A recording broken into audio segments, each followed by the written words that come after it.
அன்பானவர்களே, அன்பு வணக்கங்கள். ஒரு அன்பர் ஒரு கேள்வி கேட்டிருக்கிறார்.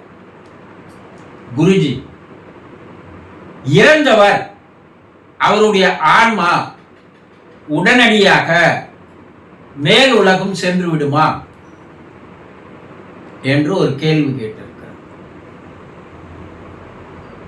இறந்தவருடைய ஆன்மா இறந்த பின் உடனடியாக அது மேல் நோக்கி சென்று விடுமா, ஆவி உலகத்திற்கு சென்று விடுமா என்பதுதான் அவருடைய கேள்வி.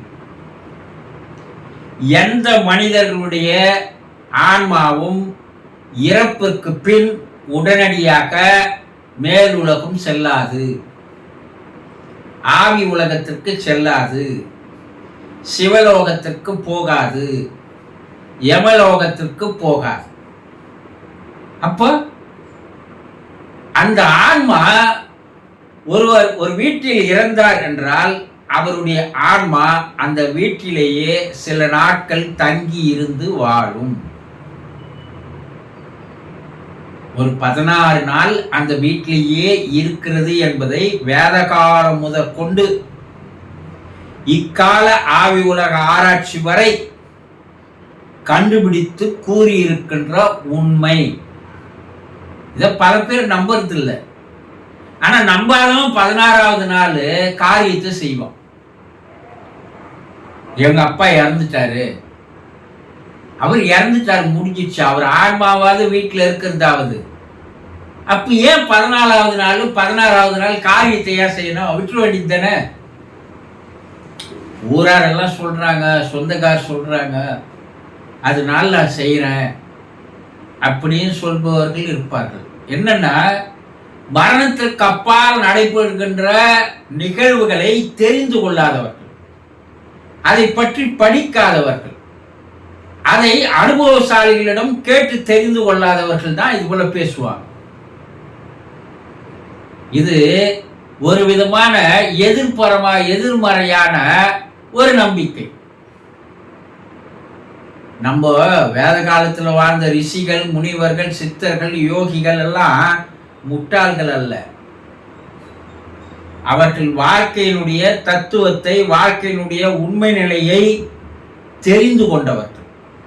அதனால் பின்னால் வருகின்ற மக்கள் இதையெல்லாம் பின்பற்ற வேண்டும் என்பதற்குண்டான சில சடங்குகளை வைத்திருக்கிறார் இல்லையா?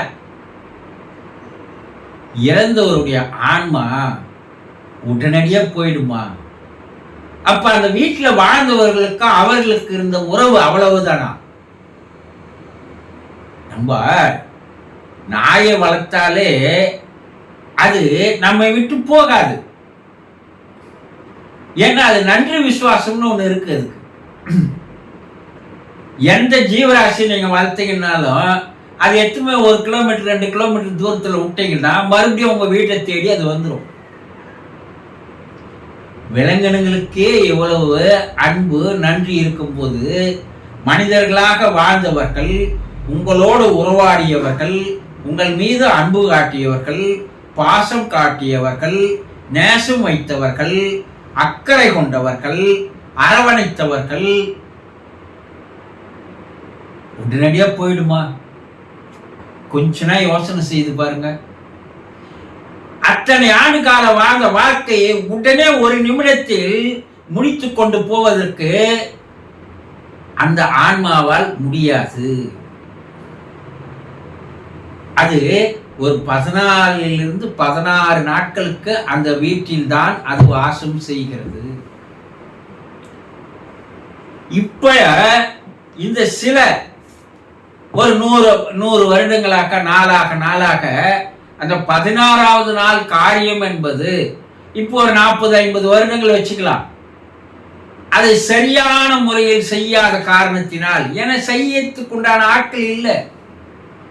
நீங்க யாரையோ ஒருத்தர் கூப்பிட்டு, ஒரு புரோகிதரை கூப்பிட்டு அந்த காரியம் செய்யணுங்க ஆனா அந்த புரோகிதருக்கு அந்த ஆன்மாவை சாந்திப்படுத்தி சமாதானப்படுத்தி அதை அமைதி பெற செய்து அதை மேல் நோக்கி அனுப்புவதற்கு உண்டான முழுமையான மந்திரங்கள் தெரியாது.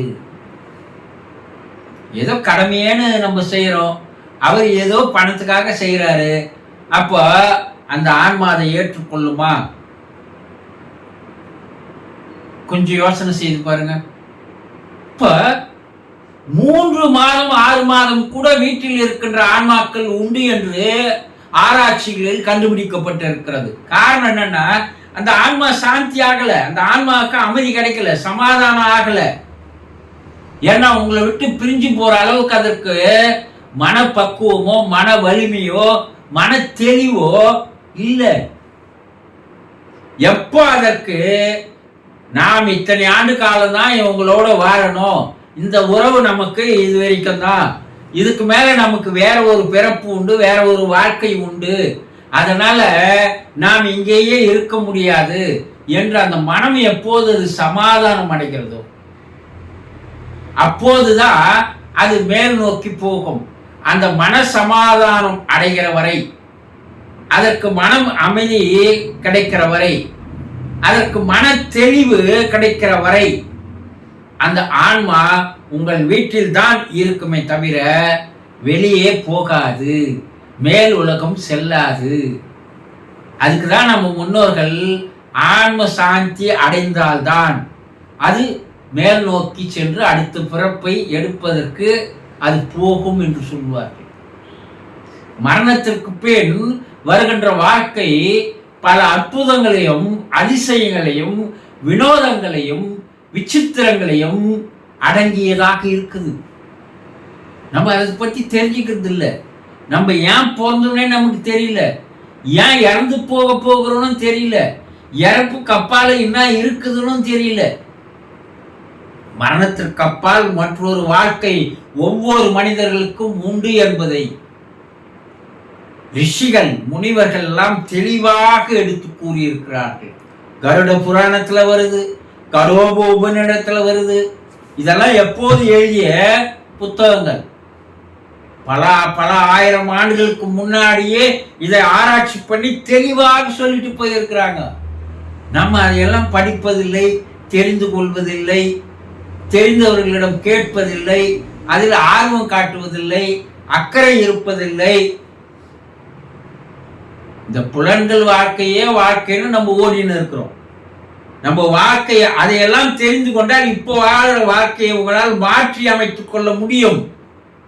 ஒரு ஒழுங்கான ஒரு வாழ்க்கையை வாழலாம். அது தெரியாதனாலதான். அப்போ உங்கள் வீட்டில் இறந்து போகின்ற ஒருவர், அவருடைய ஆன்மாவானது, அவருடைய ஆன்மா எப்போது சமாதானம் அடைகிறதோ, எப்போது சாந்தி பெறுகிறதோ, எப்போது மன தெளிவு கிடைக்கிறதோ அது வரைக்கும் உங்கள் வீட்டில் தான் இருக்குமே தவிர மேல் உலகம் போகாது. ஒன்று அதுவாக அமைதி அடையணும், இல்லை அதை சமாதானப்படுத்தணும். அதற்குண்டான முயற்சிகளை நம்ம இறங்கணும். அதற்குண்டான சடங்குகளை, பரிகாரங்களை, சிரார்த்தங்களை, பிண்டதானங்களை, அன்னதானங்களை இதையெல்லாம் நாம் செய்யணும். அதை நீங்கள் ஒழுங்காக முறையாக செய்தால் அது சமாதானம் அடைந்து, அது மன தெளிவு அடைந்து, உங்களை விட்டு பிரிந்து அது வேறு வாழ்க்கைக்கு செல்லும். அது வரைக்கும் உங்க வீட்டில் தான் இருக்கும் என்பதில் சந்தேகமே இல்லை. சந்தோஷம்.